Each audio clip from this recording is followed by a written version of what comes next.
Ngayon naman po, ipapakita ko sa inyo kung paano gumawa po ng sauce ng siopao. Ang mga kailangan po nating ingredients ay tubig, toyo, asukal, garlic o bawang, paminta, cornstarch, at asin. Pagsasama-samahin lang po natin siya dito po sa tubig.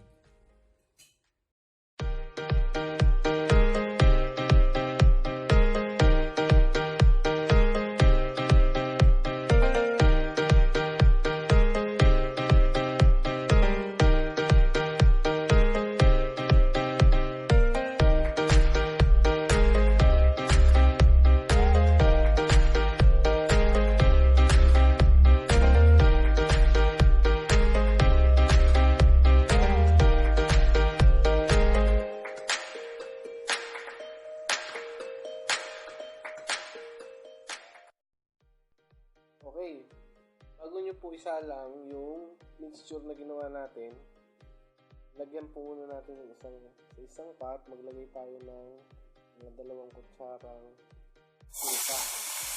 Mainit na siya. Sasalang siya for 30 seconds. Gagamitin natin to mixture na to, itong suka na to, ilalagay natin doon sa mixture para prevent po yung mabilis na pagpanis ng sauce. Ayan, pagsamahin na natin ngayon yung suka na ininit natin, lagay natin doon sa pinagsama-sama natin mixture ng sauce. Then, ilutuin po natin to, tuloy-tuloy na halo hanggang sa lumapot siya. Medium lang po yung yung gagamitin natin apoy. Huwag niyo pong masyadong lakasan dahil baka masunog po yung ilalim. Tuloy-tuloy lang po ang paghalo hanggang sa maluto.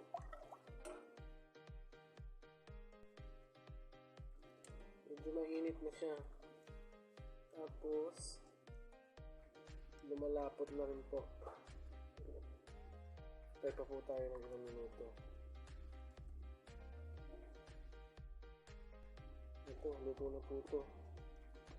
Nararamdaman nyo na medyo bumigat yung paghalo. Sabihin, ready na siya. Tapos, pag lumamig siya, dun yung makikita yung talagang lapot niya. Pag sa ganito, bagong luto pa lang, hindi pa ganun kalapot.